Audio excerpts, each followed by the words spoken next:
This is a guy that everybody here that's worked with him or that knows him really feels is one of those very special people in our life.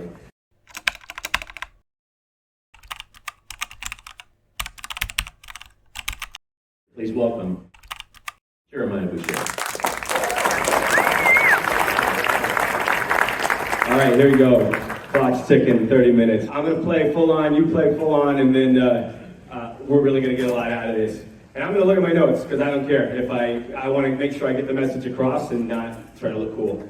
So most importantly here is my presentation is about the power of prospecting. One deal one time can change your life, and one deal one time can ruin your life. So it definitely can really be a two-edged sword. So it's all roses and it's happy times in here because we're in a seminar room, and then every partner works out, every deal works out, every bank is nice. And that's horseshit in real life, isn't it? Because people, it's the business world and it's competitive as fuck, right? So we all know that you gotta be prepared when you get in this. And how do you make your money? What do you make the money on? On the buy. On the buy, that's right. We don't make it on the sell, because if you fuck up an asset on the buy, it is a long, hard road to get to a divorce, right? It does not happen. You are married to that sucker. So we've all had them, there's nothing wrong with it, but you got to earn the buy. You have to earn the acquisition. Yes, you're gonna find some good broker deals. Yes, you're gonna have a friend or a referral or an attorney, or something's gonna happen serendipitously and you're gonna get a deal. But for the most part, if you're gonna build a business and you're gonna be a professional, you have to earn it. You have to go make it happen. And what's that mean? It means prospecting. And what does prospecting mean? It means communication. And what does communication need to have? Certainty, right? Conviction. That's what we're talking about right now. So I'm here to sell you on getting a fucking deal, right? I mean, and if you have a deal, it doesn't matter. I've seen a lot of people have great deals and they get soft over time. You gotta be Spartan-like in this business right now. And you gotta have that conviction every time you're on the phone. And I'm not saying I'm just bringing the energy because I want everyone to wake the fuck up and get a lot out of this. But what I'm talking about right now is when you put in years of calls, because I don't care any way you slice it, even if you have some magic fairy dust that you can create deals out of thin air, you have to be out there talking to a ton of people. That's the only way it happens in life, period. You know, the secret is fucking faith is inside you. It's in your heart. No one's going to do it for you, right? Like there's no secret thing that's going to make it happen. God is in you and the faith is in you, and then that's how you make it happen. So right now, you have to share that, right? You have to get out there and know what you're doing, right? This is a relationship with other people. It's not pushing paperwork back and forth. It's not going to seminars and, looking cool and saying you have all these AUMs. It's about learning about people, having a relationship, and then solving problems because you have value. I wrote a book, it's called Finding Your Edge, and the reason I called it Finding Your Edge is because every single person has a strategic edge or advantage that they bring to the table. And if you don't in business, then you're the sucker at the poker table, right? You don't have an edge, so get the fuck out of the way, right? That's what it is in business, in real life. So you have to know what is that advantage that you bring or that value that you bring, because we're all here to add value, period. We're value-add investors. No one here is $1 billion fund manager, and if you are, I don't know what you're doing here. I mean, you're probably investing in us, so please talk to us if you're someone out there that has $1 billion, because we can go put it to work and generate 20-30% returns. So you have to add value. So during this presentation, I want you to, number one, know how to go find a deal. Right, that's essential. Number two is you have the tools. You want to have tools to actually go out there and execute on what we're talking about. And then number three is I want you to feel the conviction and that relationship in your own energy and your own goal of like why prospecting is important, why this business is important. Because you can grind through this business, but if you're an asshole in life and you don't help other people and you don't add any value, it's like, when you see your cell phone and that guy calls you, that lender, and you're like, oh my God, this fucking guy, like, why do I have to talk to this guy? Like, you don't want to be that guy on the other end of the phone. You want to be the guy that's like, that will, lay on the sword if you have to for your buddies or for a transaction where they're like, yes, like, Jeremiah's calling, we're gonna get this deal done. So I just want to, lay out the whole landscape here, and let's go through an exercise so that way we're all clear on our own goals. Why listen to me? Well, I know I'm intense out of the gate, and it's, I'm not just here to entertain or whatever I'm doing up here, but, I'm up here because I've failed a lot, and I have created a business around commercial real estate, and I did it through prospecting. And that prospecting started for me as a realtor. So I was a realtor in Las Vegas. I grew up in Las Vegas, and I lost a lot of houses and had a bunch of foreclosures during the 2008 crash. And I knew, I came to my first event in 2006, and I knew I didn't have an edge in real estate. I was another guy in Vegas buying brand new homes or buying flip houses, and the valet guy was doing it. The stripper had 4 homes. Like, everybody in Vegas had a home. And I had multiple investment homes, and then obviously we all know how the Big Short movie played out. You know, the whole deck of cards tumbled. So from that point there, I said, I have to have a niche. Like, I have to be able to do something differently. And I, at the time, found mobile home parks as being a differentiator, a different type of asset class that had fundamentals that were going to help me achieve my goals. And I wanted to go out there and figure out this business. And I looked like I was about 13 years old, had a bunch of foreclosures, I had tax liens, I had credit card debts, I was sleeping on buddy's couch.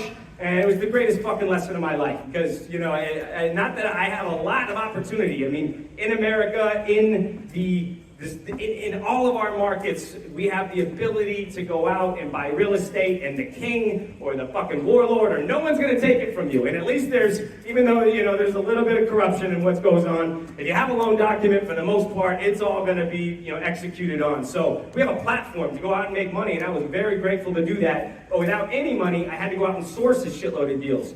And sourcing 100 deals to these guys that I met through this mobile home park network, I helped them build up one of the bigger funds in the country. And how I did that was, I had this vision where I said to myself, I did the whole Think and Grow Rich thing, you know, where I was like really struggling and I had no money. And I said to myself, you know, I did this burning obsession exercise. How many people have read Think and Grow Rich? And how many people haven't? All right, so you know, in it they talk about, you know, having a burning obsession. And this burning obsession, they put out there, you know, this statement that, you know, what am I going to get, and then what am I going to give in return for it? And I was so broke. I was in the shower, and I would just yell this over and over again.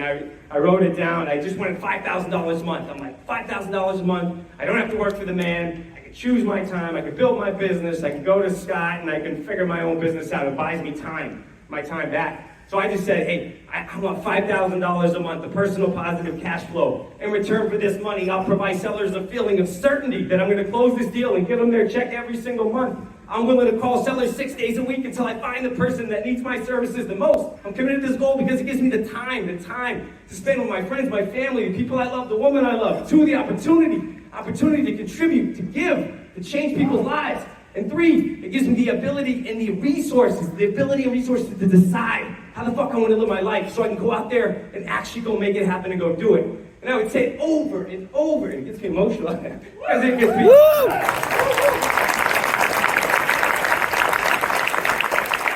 And lo and behold, it didn't happen for a long time. So yeah, it was tough. Yeah, but then it did. I finally found a deal where $15,000 down, I bought a mobile home park. Within a year, it generated $3,000. In 2 years, it generated $5,000 a month. It helped me, and that was bigger to me than anything I've ever earned in my life. So that was a testament that if you put it out there, you know, that the energy will come back. But that didn't happen on its own. I made a lot of calls, and there was someone that was sick, a seller that I met with years before. They called me back, and I was able to structure that type of deal. So it was pretty cool for me thinking, okay, well, I found a deal through cold calling somebody because, you know, this couple was in New York and they really didn't want to deal with a broker. And as a realtor, I had to go out and talk to 1 million people cold calling because I didn't have any marketing dollars. And I actually was part of an organization, it was like a sales organization, and there was a guy that was an absolute animal. This guy could make like 500 cold calls a day. So I flew to San Bernardino, and I went to this guy's office, and he has this dual headset thing, and he's got his cell phone going, he's dialing 3 things at a time, and he can barely speak English. And he's like, his name was Freud Candelario, and he says, Freud, when do you plan on moving? You know, and then like he's already on to the next call, you know, and he would then try to buy their houses, and I was like, I don't know what the fuck that guy's doing, but I like how many calls he's making. So I figured out, okay, if through sheer will, I'm gonna find people by just calling enough people. So I'm not saying here that you have to have this strategy where you're gonna call every single seller in your market. I mean, we still can play off of multiple strategies. You could call, attorneys, you could call brokers, you could call owners. But what I'm saying is you got to get on the phone, you got to be able to solve problems, you got to have conviction. So what I want to get into on this was that, the top line is this mindset, is this clarity, this absolute conviction that you know what your strength is. Below that, the strategy, and then the tools and tactics. So pull out a piece of paper or have a clear piece of paper here, because I'm going to go through this exercise with you. So right now, it's really like, what is that number? What is your number? You only need one. What is that number that you're going after? Well, for me, it's two. For me, like, I really want to achieve $50 million of actual net worth, and at times I thought I had it, but we'll see what the market happened, and it's up and down. But I want $100,000 cash flow off of this net worth. So if everyone in here understands what that number is, and then what are the things that you are going to get from it? What are the things that it's going to give you in your life? For me, it was opportunity to contribute to people. It was freedom. That was my number one goal. And then it was having resources to make decisions in my life, to actually go change my life. If you don't connect with that, and then you're going to go out there and say, hello, sir, I own storage in the market. I'm just seeing if you were thinking of selling your storage facility. And he goes, fuck off, and you go, okay, I'm sorry, and then you don't want to do it again. No, you have to actually really believe in it, because you're going to call him in 6 months. Hey, sir, it's the guy again. I'm calling you up, just seeing if you were considering selling your storage here. And then, nope, get out of my face. 6 months later, hey, sir, it's Jeremiah. I don't know if you remember me, but I buy storage. I have it out there. Hi. Actually, my kids are sick. I hate running the thing. I might listen to you. Come check it out. And then there you go. So it's like, I've had that happen so many times in my life that it's critical, where having that conviction and just pushing a little bit, don't be an asshole, just a little bit more, gets you past everybody else playing the game. So if you have that idea, then you get the plan around it. So what are the two asset classes that you are going to focus on? I mean, I know you've thought about it, but make a decision. Write it down. What are the two asset classes that you are going to focus on and you are going to build a business around? Because you have to master your craft. You can't, unless, like P. Diddy. In the beginning, he was a producer. That's it. He didn't own Ciroc. He didn't own all the different businesses. He made great music and sold a shitload of records with Bad Boy Records. That's it. And now, you can have 10 different businesses. You're cool, but in the beginning, you have to focus on one thing. So that's it. So focus on those two areas. And then absolute musts and absolute must nots. And then you can have your, what you would like. So for me, I had to learn the hard way. I don't want any more single tenant industrial. I don't care how good the deal is. It's not for me. And so that's an absolute not. So absolute must for me is it has to at least generate $20,000 a month in all my storages. If it can't do that, it's too small and I don't want it. It has to be built after 1980 at the majority of the property, where I don't want it because it's just too much of a rehab. I have to be able to increase 30% on the actual value. And that means I have to get it to at least an 8.5 cap within 18 months on cost, yield to cost, or you stabilize value to cost. So like having the clarity around this, understanding, that, and it has to be value add. I don't know how many times people bring me deals where it's like, how are you going to add any value? There's a little bit of rent bump, there's very little vacancy, the thing looks great, there's not a ton of CapEx, what the fuck are we talking about? It's like, let's really get an eval going where we actually have a business plan to add that value. So you have to really, this weekend, think about on this page, what you will not accept. I work with Nick in here, Snyder, and we talked about a buy box. You have to understand these parameters because you're going to compromise them at times when a deal looks good. When an owner will finance for $5,000 or whatever, 5% down, it's so enticing where it's like, oh, I can get into this deal with very little money down, and then now I want to do it. But then you don't know that the skeleton's under the closet, the infrastructure is just torn to shreds. Right, you have to rebuild sewer, water, power. There's a reason why they do that. So you have to really understand, like for me, that my likes are, I'd like to expand. I'd like construction expansion. Or I like to have an owner carry. Like that is ideal, right? Give me 12 months or 18 months of interest only. I'd like to be able to sell new mobile homes in the markets that I'm at. If I can't sell a home like in Toledo, Ohio, where the average home price is $100,000 or $80,000 for a single family, then I can't do that. I can't do that strategy. I can't buy a mobile home brand new, sell it because it's not competitive with the housing market. And for me, absolutely not. So like no conversions. Like I'm not going to convert a big box right now. It's too big of a lift. It's too many resources on my staff. I'm not going to get an old mill in the Northeast. Like it's just too hard to do right now. No single tenants, like I said, on bigger buildings.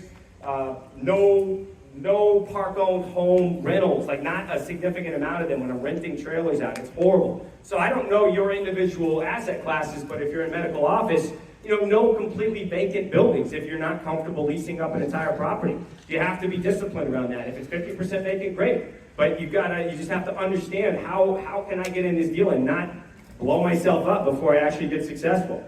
So with that being said, so I want you to keep going back to that on these rules. Like they're very important. Understand exactly where that number is for you, and then that way the calls are a lot easier because you know you're going to get there, and then you can scale it. Everything you do, every relationship that you make, every seller that you meet, every vendor that you contact, every lender that you work with, every escrow, every equity partner, every partner in this room, it compounds. You're either not going to do business with that person, and you eliminate time, or you eliminate a lot of bullshit, and then you do compound on all the good relationships and all the good things you learn about markets. You get better debt relationships, you get better contractors. That's how this game works. So with that is the last piece is repetition. So you could do this for a week, you could do it for a month, you could do it for 2 months, but you got to do it over and over. Confidence is made from repetition, period. There's no bullshit self-help like you just pump yourself up all the time. You have to do it, you have to execute, and then it's proof. The proof is in the pudding. You did it, then you come back and you have a track record, and you have to be confident because I've already done this. I already know how to ride the bike. I don't have to learn it anymore. So but you have to have these conversations over and over with capital raising, with pitching your offers. When you make that offer presentation, you have to present it in a way that looks advantageous even if you are the highest price. It doesn't matter. That's part of the communication. And these are, like I said, relationships. So the last piece on that is like respect. You have to bring respect to the relationship. I was just telling some people here, I gotta hurry up, but I just came back from Thailand for 2 weeks, and I got into MMA the last year, and I went to this camp and in Thailand for fighters, and there's these fighters all over the world, and I got to do some different drills and some different exercises with them. And when you're on a level playing field where another man, say this German man that's fucking 6 foot tall can break me in half like a little boy, like there is this funny scenario where he's not happy with me, but yet the ego of business and money doesn't come in because that has no equation. He doesn't give a fuck what I have or who I am in this scenario. It's how do I become a better fighter, and you better do the drill right. So there was no bitching and whining that I wasn't, that I didn't like this situation. So what I'm saying is that it was this mutual respect that I have for this person and this person had for me, but I had to earn that respect. So what I'm saying here is that in the real world, we have to bring a respectful energy to a situation where be prepared,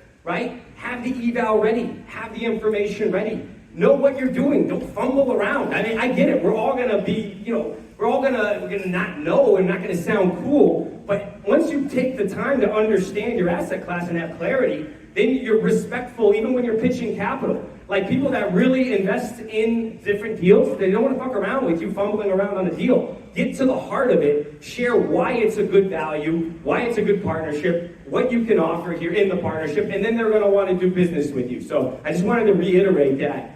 And it's something that is very, very important. So the key stages to prospecting here is building a list. It doesn't matter what it is. I know you're only going to take maybe 1 or 2 things away from this. So all this stuff is probably going to go over your head. 90% of people aren't going to do anything. But if you can take 1 or 2 things away and actually do them next year in Orlando, then that's going to make a significant impact on your business. And that's a win. That's a win for this entire presentation. But what we want to do here is that whatever asset class you choose, I highly suggest building a list. You have to build the list because you can't count on these brokers, and build a list of brokers. And you have to talk to these people every 6 months. If you don't talk to them every 6 months, then they're never going to know you want to buy. And I suggest you invest in prospecting to these people. You have to actually reach out other than phone calls. And then filter it. So that way, once these people start responding, if a broker is a total asshole and doesn't even have your asset class, you don't have to call them again. Take them off the list. And if this property, when you check it out, it's an industrial property, but it's a single tenant, old, low clear height, low, bad location, it's not, you have to put that as junk on the list and filter it out. So you have to cultivate. I've been cultivating a list for 20 years. And then you got to use other techniques where now this day and age, right, people don't want to pick up the phone. So you have to text the voice message. You can text the voice message to the person. You can text the person. You can be able to do an automated voicemail there with slide broadcast. And then cold calling, obviously, and following up and closing the deal, presenting the offer the right way.